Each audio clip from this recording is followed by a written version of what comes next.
Selamlar, ben Ömer Can Talu. Her hafta ilginç konuları yeni bilgiler ışığında inceleyecek ve rutin gündemin dışına çıkarak bir beyin fırtınası yapacağız.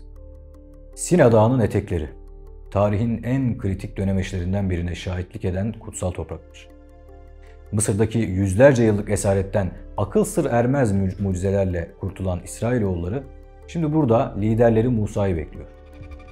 Onlar Kızıldeniz'in ikiye ayrılışına, Firavun'un ordusunun azgın sularda yok oluşuna, Mısır'ın kudretli tanrılarını aciz bırakan 10 büyük belaya tanıklık etmiş bir halk. Liderleri Musa, Sina'nın zirvesinde Tanrı ile konuşuyor, onlara yol gösterecek ilahi yasaları almak üzere.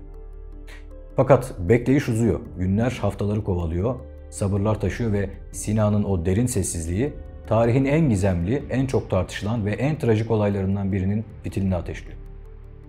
Tam da Tanrı'dan 10 emrin alındığı, putlara tapınmanın kesin ve net bir dille yasaklandığı o kutsal günlerin hemen ertesinde.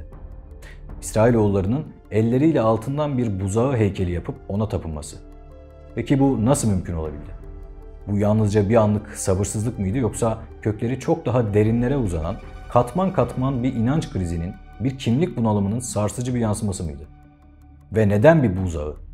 Bu figür Mısır'da yüzyıllarca gördükleri, taptıkları kutsal Apis boğasının bir yansıması mıydı? Yoksa Yakın Doğu'nun kadim ve güçlü boğa kültlerinin çölde yankılanan bir sesi mi? Peki ya sorumlular? Tevrat'ın işaret ettiği gibi bu büyük günahın baş sorumlusu Musa'nın kendi kardeşi baş kahin Harun muydu? Yoksa Kur'an'ın bize tanıttığı o esrarengiz figür Samiri miydi bu işin arkasındaki isim?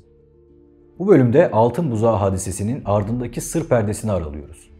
Kutsal metinlerin, tarihi kayıtların, unutulmuş inanışların ve kadim yorumların izini sürerek bu olayın çok katmanlı yapısını deşifre etmeye çalışacağız. Altın Buzağı olayının kökenlerini araştırdığımızda karşımıza iki temel kaynak çıkıyor.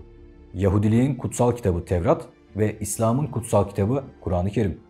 Ancak bu iki kutsal metin olayı anlatırken dikkat çekici farklılıklar sunuyor. Tevrat'ın çıkış kitabının 32. bölümüne göre Musa'nın dağdan inişi gecikince sabırsızlanan halk Harun'un etrafında toplanır. Ona şöyle seslenirler: "Kalk, bize önümüzden gidecek ilahlar yap. Çünkü bizi Mısır diyarından çıkaran adam o Musa'ya ne oldu bilmiyoruz." Harun bu talep karşısında halktan kadınların, oğullarının ve kızlarının kulaklarındaki altın küpeleri getirmelerini ister. Toplanan bu altınları alır, bir kalıpta eritir ve dökme bir buzağı heykeli yapar. Halk heykeli gördüğünde büyük bir coşkuyla bağırır: "Ey İsrail! Seni Mısır diyarından çıkaran ilahların bunlardır." Tevrat'a göre Harun buzağının önüne bir sunak inşa eder ve ertesi gün için Rabbe yani Yahve bayramıdır diyerek bir şölen ilan eder.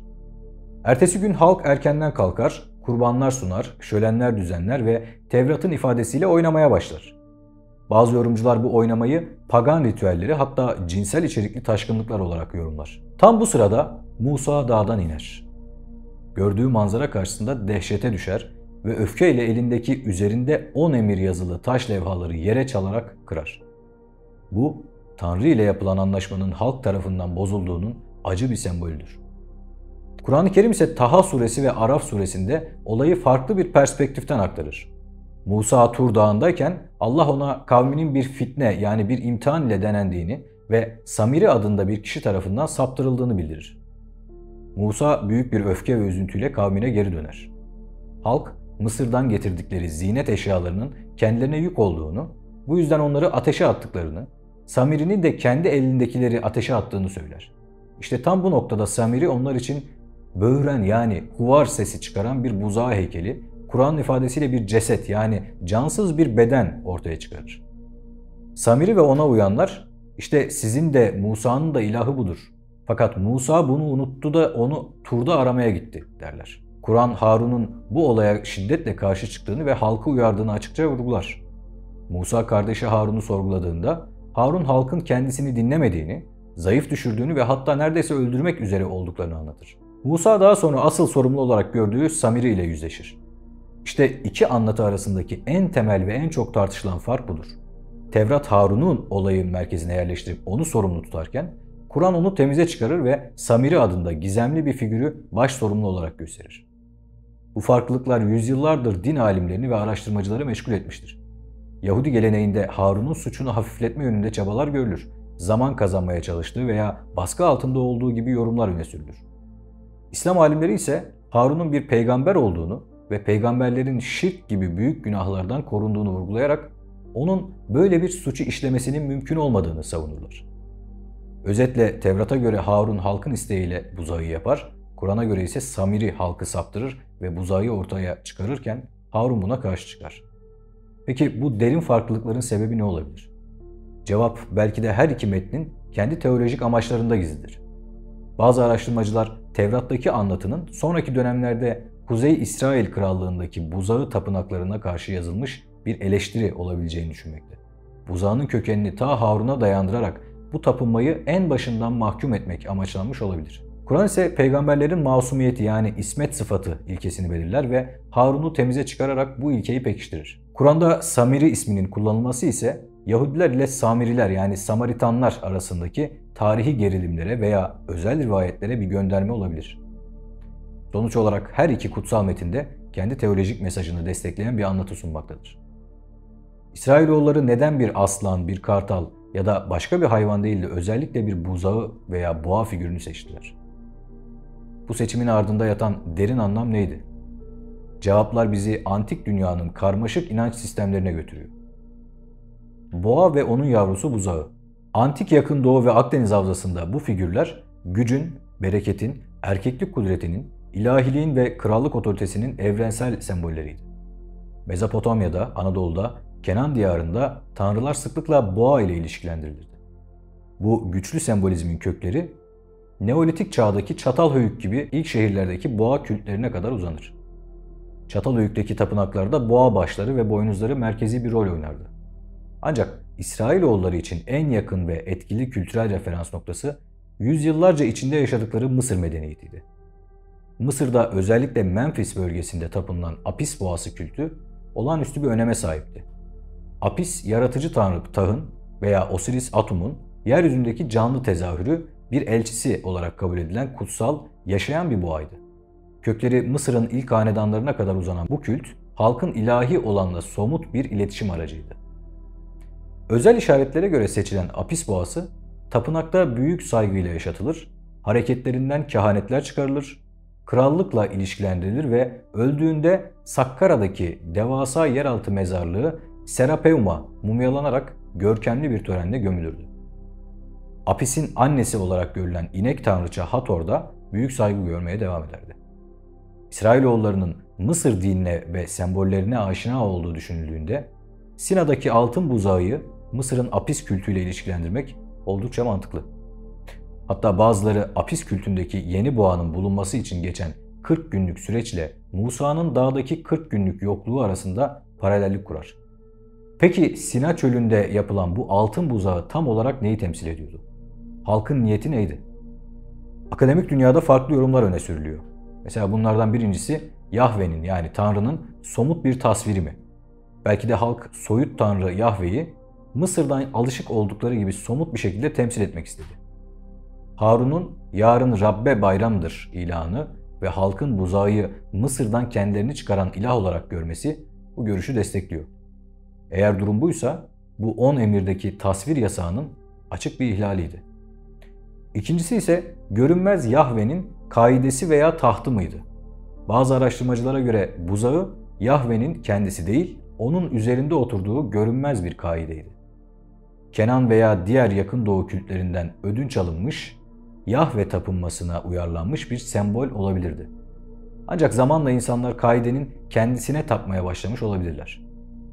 Üçüncüsü ise Musa'nın yerine geçen somut bir lider mi olduğu. Başka bir yoruma göre halkın asıl ihtiyacı kaybolan liderleri Musa'nın yerine geçecek somut bir figürdü. Bize önümüzden gidecek ilahlar yap talebi yeni bir lider arayışını gösterebilir. Nitekim buzağı Tanrı'nın rehberliğinin somut bir kanalı, Musa'nın yerine geçen bir sembol olabilirdi. Ve dördüncüsü tamamen dinden dönme mi? En yaygın yorumlardan biri halkın Mısır'da veya çevre kültürlerdeki alıştıkları eski putperest alışkanlıklarına geri dönmesiydi. Bu yorumlar ışığında altın buzağı olayını bir kriz anında ortaya çıkan karmaşık bir dini senkretizm vakası olarak değerlendirmek mümkün. Yani farklı inanç sistemlerine ait unsurların birleştirilmesi çabası. İsrailoğulları Mısır'ın çok tanrıcılığı ile Musa'nın tek tanrıcılığı arasında sancılı bir geçişteydi. Korku ve belirsizlik onları Mısır ve Yakın Doğu kültürlerinde yaygın olan boğa buzağı sembollerine yöneltmiş olabilir. Harun'un yarın Rabbe bayramdır ilanı, buzağı tamamen yabancı bir tanrı olarak görmediklerini, aksine onun Yahve tapınmasına entegre etme çabasını düşündürmektedir. Buzağının Tanrı'nın kaidesi olduğu teorisi de bu birleştirici yaklaşımı destekler. Yahve'nin bir tasviri olarak düşünülmüş olsa bile bu durum Yahve'yi tanıdık pagan temsil biçimleriyle birleştirme arzusunu yansıtır. Kriz anında belki anlaşılabilir bir dürtü olsa da bu senkretik çaba Tanrı'nın benzersiz doğasına aykırı olduğu için kutsal metinlerde şiddetle mahkum edilmiştir. İşte bu noktada altın buzağı sembolünün binlerce yıl sonra bile yankılandığı bir alan belirir. Modern finans dünyası. Tıpkı kadim zamanlarda gücü temsil ettiği gibi boğa figürü günümüzde Wall Street gibi finans merkezlerinde piyasa iyimserliğini, ekonomik gücü ve bazen kontrolsüz materyalizmi sembolize eder. Bazı yorumcular Wall Street'in ünlü saldıran boğa heykeli gibi modern finans ikonlarını servete tapınmanın bir yansıması olarak görerek kadim altın buzağı eleştirisinin modern bir biçimi olarak yorumlar. Bu durum kadim bir sembolün anlamının nasıl dönüştüğünü ve yeni bağlamlarda nasıl yeniden ortaya çıkabildiğini düşündürmekte. Hatta şunu da ekleyelim. Bugün İstanbul'da bir finans kuruluşunda dahi altın buzağı heykelini görebilirsiniz. Kur'an anlatısının merkezinde yer alan Samiri figürü tarihin en esrarengiz karakterlerinden biri. Tevrat'ta adı geçmeyen bu kişi Kur'an'a göre altın buzağı olayının baş mimarı. Peki kimdi bu Samiri? Kur'an'a göre Samiri, İsrailoğullarını aktif olarak yoldan çıkaran kişi. Ancak kimliği, kökeni ve hatta adının anlamı hakkında bile kesin bir bilgi bulunmuyor. Klasik İslam kaynakları ve modern araştırmacılar çeşitli teoriler öne sürdü. Zemahşeri'nin iddiasına göre gerçek adı Musa bin Zafer'di. Ancak İran'dan mı, Irak'tan mı geliyordu bilinmiyor. Mısır'dan İsrailoğulları ile birlikte çıkan bir Kıpti miydi yoksa İsrailoğullarının Samire kabilesinden mi geliyordu? Hatta ineklere tapan bir topluluktan geldiği bile rivayet edilir. Kaynaklarda genellikle bilgili, kurnaz, fitne çıkaran bir münafık olarak tanımlanır. Akademik teoriler ise adını Samiriler ile Kuzey Krallığındaki buzağı putlarını diken Kral Yeroboam ile Hakimler kitabındaki Mika ile veya şeytan benzeri melek Samael ile ilişkilendirir. Hatta Mısırlı büyücüler Yannes ve Yambres'in birleşimi olabileceği veya adının eski Mısır dilinden türediği de düşünülmüştür. Samiri'nin gizemini artıran bir unsur, Kur'an'da Taha suresi 96. ayette geçen kendi itirafıdır. Ben onların görmediklerini gördüm. Bu yüzden elçinin izinden veya eserinden bir avuç bilgi veya toprak alıp attım. Nefsim bana bunu böyle hoş gösterdi. Bu elçinin izi ne anlama geliyordu? Burası da tartışma konusu. Mesela şöyle bir iddia var. Birinci olarak büyülü toz teorisi. En yaygın geleneksel yoruma göre Samiri Cebrail'in atının ayak izlerinden aldığı toprağı buzağı heykeline atmıştır. Bu toprağın can verme veya hareket ettirme gibi büyülü bir özelliği olduğuna inanılır. Samiri başkalarının göremediği Cebrail'i görmüş ve bu özel bilgiyi kullanmıştır. Bu anlatı bazı Yahudi efsaneleriyle, midraşlarla da paralellik gösterir. Bu efsanelerde Mika adında birinin benzer sihirli yöntemler kullandığı anlatılır. Ve ikincisi metaforik yani mecazi yorumlar. Bazı modern yorumcular ifadeyi mecazi olarak anlıyor. Elçi Musa veya Harun diyorlar. Samiri onların öğretilerinden yani izlerinden bir kısmını almış, sonra bunları çarpıtmış ve terk etmiştir. Yani atmıştır. Onların görmediğini görmek ise Samiri'nin insanları saptırmak için gizli bir fırsatı algılaması anlamına gelebilir. Kur'an'ın bir diğer dikkat çekici detayı cansız buzağı heykelinin böğürme yani huvar sesi çıkarmasıdır. Cansız bir heykel nasıl ses çıkarabilirdi? Burada da yine birkaç yorum var. Mesela birincisi Samiri'nin hilesi deniyor. En yaygın yorumlardan biri. Bunun Samiri tarafından hazırlanmış bir hile olduğu. Heykelin içine gizlenerek veya gizli bir mekanizma, körük kullanarak sesi çıkarmış olabilir. İbn Aşur gibi alimler Kenanlıların da benzer ses çıkaran putlar yaptıklarını belirtiyor. İkincisi sihirli etki. Yani sesin Samiri'nin elçinin izinden aldığı iddia edilen büyülü tozun etkisiyle ortaya çıktığı da öne sürülüyor. Üçüncüsü doğal bir olay olabileceği. İçi boş heykelden geçen rüzgarın doğal olarak ses çıkarmış olabileceği de düşünülmüştür. Mesela bu yorumlarda dayanaklardan bir tanesi altın buzağı heykelinin bir tane ağzına bir tane de arka tarafına delik açtığı ve arka taraftan giren rüzgarın ön taraftan ağzından yani ses olarak çıktığı şeklinde. Dördüncüsü ilahi bir imtihan. Allah'ın İsrailoğullarını imtihan etmek için bu sesin çıkmasına izin verdiği de öne sürülen iddialar arasında. Samiri'nin kimliği ve buzağının sesinin kaynağı ne olursa olsun, Kur'an anlatısındaki işlevi açık. O karizmatik ama tehlikeli bir iç düşman, bir saptırıcı arketiptir. Toplumun en zayıf anını kollayan, bilgi, beceri ve muhtemelen illüzyon kullanarak kitleleri saptıran bir figür. Görünüşte makul ama temelde yıkıcı bir gerekçe sunar. Sonunda aldığı ceza, onun toplum için taşıdığı bulaşıcı tehlikeyi simgeler. Bu Samiri arketipi, her dönemde karşılaşabilecek tehlikeli, manipülatif liderlik tiplerine dair evrensel bir uyarı niteliği taşıyor. Altın buzağı hadisesi, ezoterik yani gizli anlamlar arayanlar, mistik gelenekler içinde derin sembolik anlamlar taşıyor. Bu gelenekler, olayın yüzeydeki anlamının ötesine geçerek, insan ruhunun içsel mücadelelerine ışık tutuyor. Yahudi mistisizminin kalbi olan Kabala'da, altın buzağı genellikle insanın egosunu, bencilliğini, maddi dünyaya aşırı bağlılığını temsil ediyor. Buzağa tapınmak, ruhsal gerçeklerden uzaklaşarak materyalizmin peşinde koşmak veya yıkıma yol açmak. Panzehri ise yarım şekel bağışında simgelenen verme ve paylaşma bilinci. Bu eylem Kabala'da geri dönen ışık, Or Hozer olarak adlandırılan pozitif bir enerji yaratır ve insanı olumsuzluklardan korur. Musa'nın gecikmesiyle ilgili zamanlama hatası, insanın ilahi zamanlamayı yanlış anlamasına bağlanıyor. Daha modern metafizik yorumlarda altın buzağı hadisesi insan bilincinin içsel dinamiklerinin alegorisidir. Musa'nın dağa çıkması, yüksek bilinç haline ulaşma çabasını temsil ediyor. Harun aklın yönetici gücünü simgeliyor. Altın buzağı ise ruhsal idealleri hayata geçirmeyen, bunun yerine materyalist bir bilinç düzeyinde yoğunlaşan aklın yarattığı sahte putları yani para, zenginlik, statü bunları temsil ediyor. Sadece ruhsal alanda kalıp aklı ve bedensel arzuları ihmal etmek tehlikelidir. Çünkü bu ihmal edilen yönler kendi altın buzağlarını yaratabilirler. Halkın altın mücevherleri zihnin bilgi alma kapasitesini temsil eder. Bu kapasitenin yanlış yere yönlendirilmesi putperestliğe yol açar. Olayın simyasal ve astrolojik yankıları da ilgi çekici.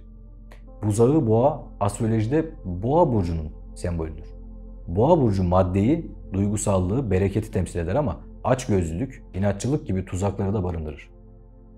Musa'nın 40 günü simyadaki nigredo, kararma çözülme aşamasıyla rezonansa girebilir. Bu dönüşümden önceki deneme ve yüzleşme dönemidir. Altından buzağı yapmak ruhsal öz yerine maddi forma takılıp kalmayı simgeliyor. Musa'nın buzağı yakıp toz haline getirmesi sahte maddi bağların kırılmasını temsil ediyor. Tüm bu ezoterik yorumlar yani Kabala, metafizik ve astroloji yorumları altın buzağı olayını basit bir tarihi vakanın ötesine taşıyor. O, insanın içsel dünyasındaki derin mücadelelerin güçlü bir sembolü haline geliyor. Ruhla madde arasındaki savaş, kontrolsüz aklın veya egonun tehlikeleri, dışsal formlara takılıp kalma eğilimi ve bu takıntıları dönüştürme süreci. Kabala'nın ego vurgusu, metafiziğin aklın put yaratma potansiyeline odaklanması, astrolojinin materyalizmi aşma gerekliliğine işaret etmesi hep bu içsel boyutları vurgular. Dışarıda yaratılan put, içerideki bir dengesizliğin aynasıdır. Altın buzağı hikayesi antik mitolojideki yapay yaşam formları, otomatlar ve canlandırılmış nesnelerle de şaşırtıcı paralellikler taşıyor. Acaba Sina'daki buzağı ilkel bir robot, bir tür canlandırılmış varlık olarak da görülebiliyor mu? Bu fikir bizi insanlığın kadim korkularından ve arzularından birine götürüyor. Yaşam yaratma gücü. Dünya mitolojileri insan eliyle veya ilahi müdahaleyle yaratılmış yapay canlıların hikayeleriyle dolu. Altın buzağının yaratılışı, altından dökülmesi, potansiyel sihirli canlandırma ve böğürme sesi antik otomat mitleriyle karşılaştırılabilir. Mesela bunlardan bazıları. Birincisi Talos. Yunan mitolojisinde Girit'i koruyan devasa bir bronz robot. Tanrıların demircisi Hephaistos tarafından yapıldığına inanılıyor. İçinde tanrıların yaşam sıvısı ikor dolaşır. Teknoloji doğası onu antik bir android tanımına yaklaştırıyor. İkincisi ise Golem. Çok bilindik. Yahudi folklorunun ünlü yapay yaratığı. Çamurdan yapılır ve kutsal sözcüklerle canlandırılır. yaratıcısına hizmet etmesi amaçlanır ancak sık sık kontrolden çıkarak tehlikeli olabilir. Golem miti insanın yaratma gücünün tehlikelerini ve putperestliğe karşı bir uyarı içerir. Diğerleri ise Hephaistos'un yaptığı altından hizmetçi kadınlar veya Pandora'nın bazı yorumları da bu geleneğe örnek verilebiliyor. Bu mitlerde ortak bir tema yankılanır yalnız. İnsanın yaşam yaratma girişimleri genellikle bir sınır ihlali, bir tür kibir yani hubris olarak görülür ve sonuçları felaket olur. Yaratılan varlık ya kontrolden çıkar ya da kötü niyetli amaçlar için kullanılır. Altın buzağı da bu bağlamda yetkisiz bir insan çabası, ilahi bir ayrıcalığı gasp etme veya Tanrı'nın emrini, tasvir yasağını ihlal etme eylemi olarak görülebilir. Hatta bazı yorumcular altın buzağı olayı ile Aden bahçesindeki ilk günah arasında paralellikler kurar. Otoritenin yokluğunda ayartılma, itaatsizlik, suçu başkasına atma eğilimi yani Adem, Havva, yılan, Harun'un halkı veya ateşi suçlaması, zincirleme felaketler ve ilahi ceza. Altın buzağı, Talos ve Golem gibi yapay yaşam mitleriyle karşılaştırmak onu basit bir putperestlik eyleminin ötesine taşır. Bu karşılaştırma insanın cansız madde ile yaşam arasındaki çizgiyi bulanıklaştıran yaratımlarına yönelik derin bir endişeyi ortaya çıkarır. Buzağının çıkardığı iddia edilen böğürme sesi bu tekinsizlik hissini artırır. Cansız olanı canlı gibi göstererek baştan çıkarıcı gücünü pekiştirir. Bu durum otomat ve golem hikayelerindeki ürkütücü canlandırma motiflerini yansıtır. Bu mitler insanın yaratmadaki kibrine ve yarattıklarının kontrolden çıkma potansiyeline dair güçlü uyarılardır. Dolayısıyla bu antik hikayeyi günümüzdeki yapay zeka ve robotik teknolojiler hakkındaki modern kaygılarla ilişkilendirmek, yapay yaratım etrafındaki bu kadim temaların ne kadar kalıcı olduğunu vurgular. Altın buzağıya tapınma eylemi, Tanrı ile yapılan ahdin açık bir ihlaliydi ve cezasız kalmayacaktı. Hem Tevrat hem de Kur'an bu büyük günahın ardından gelen ilahi yargıyı ve acı bedelleri anlatır. Musa'nın dağdan inişi tam bir öfke patlamasıdır. Halkın buzağı etrafında eğlendiğini görünce elindeki kutsal taş levhaları yere çalarak paramparça eder. Bu, İsrailoğullarının anlaşmayı bozduklarının dramatik bir göstergesi. Ardından hesaplaşma başlar. Tevrat'a göre Musa önce kardeşi Harun'u sorgular. Harun'un cevabı zayıftır. Altını ateşe attım, bu buzağa çıkıverdi. Kur'an'da ise Musa önce halkla, sonra Harun'la ve en sonunda baş sorumlu Samiri ile hesaplaşır. Samiri'nin akıbeti Musa'nın bedduasıyla belirlenir. Hayatı boyunca sürecek bir toplumsal tecrit ve ahirette azap. Putun kendisi de korkunç bir sona uğrar. Musa altın buzağı ateşte yakar, toz haline getirir ve bu tozu suya karıştırır. Bu işlemin teknik olarak mümkün olup olmadığı tartışmalı olsa da asıl önemli olan sembolik anlamı. Musa bu altın tozlu suyu İsrailoğullarına içirir. Peki bu ne anlama geliyor? Bir tür ordal yani ilahi yargılama denemesi miydi? Yoksa halkın taptıkları putun değersizliğini ve günahlarının acılığını içselleştirmelerini sağlamanın sembolik bir yolu muydu? Bazı yorumcular bunu Tevrat'taki zina şüphesi altındaki kadınlara uygulanan acı sular içirme ritüeliyle ilişkilendiriyor. Ancak ilahi ceza bununla sınırlı kalmaz. Musa, Rab'den yana olan kim bana gelsin diye haykırır. Çağrıya sadece kendi kabilesi Levililer yanıt verir. Musa'nın emriyle Levililer kılıçlarını kuşanır ve puta tapanlardan yaklaşık 3000 kişiyi kardeşlerini, komşularını ayırt etmeksizin öldürürler. Bu sarsıcı sadakat eylemi Levililerin daha sonra kahinlik görevi için ayrılmalarının nedenlerinden biri olarak görülür. Tevrat'a göre bu katliamın ardından Tanrı halkın üzerine bir de veba salgını gönderir. Buzağı günahının bedelinin parça parça ödeneceği fikri de metinlerde yer alıyor. Kur'an'daki Samiri'nin özel cezası ise lamisas yani dokunmak yok diyerek yaşayacağı tam bir sosyal izolasyon. Bu şiddet içeren cezalandırma süreci putun yok edilmesi, altın tozlu suyun içilmesi, Levili katliamı, veba salgını ve Samiri'nin sürgünü işlenen günahın ciddiyetini gösteriyor. Bu süreç ilahi adalet, kanlı bir kefaret gerekliliği, kolektif sorumluluk ve sadık kalanlar yani Levililer aracılığıyla dini ve sosyal düzenin acımasızca yeniden tesis edilmesini vurgular. Anlaşmanın hemen ardından gelen bu büyük ihlal ve uygulanan cezaların çeşitliliği ve şiddeti olayın vehametini ortaya koyuyor. Altın buzağı hadisesi. Basit bir putperestlik hikayesi olmasının ötesinde anlamlar taşıyor. Korku, sabırsızlık, kültürel hafıza yani apis kültü, lider boşluğu, teolojik yanlış anlamalar, manipülatif figürler ve insanın ilahi olana somut bir şekilde bağlanma özleminin iç içe geçtiği karmaşık bir insanlık dramı. Kutsal metinler arasındaki farklılıklar, tefsirler, akademik yorumlar, mistik okumalar bu kadim olaya sürekli yeni anlamlar katmanları eklemiş ve gizemini artırmıştır. Sorduğumuz sorular ise hala yankılanıyor. Altın buzağı bize inanç ve şüphe hakkında ne öğretti? Karizmatik ama tehlikeli liderler hakkında ne söylüyor? Sembollerin gücü nedir? Temsil ve yapaylık hakkındaki antik kaygılar yapay zeka çağında nasıl yankı buluyor? Ve bu kadim hikayenin katmanları arasında daha hangi sırlar saklı? Belki de kendimize sormamız gereken en önemli soru şudur. Kendi hayatlarımızda veya modern toplumumuzda farkında olarak ya da olmayarak taptığımız, peşinden koştuğumuz altın buzağlar neler? Evet, bugünkü videomuzun bu şekilde sonuna gelmiş olduk. Ancak şimdi sizden bir ricam var. Bu yolculuğu yalnız başımıza yapmak istemiyoruz. Bu yüzden konuyla ilgili fikirlerinizi yorumlarda bekliyoruz.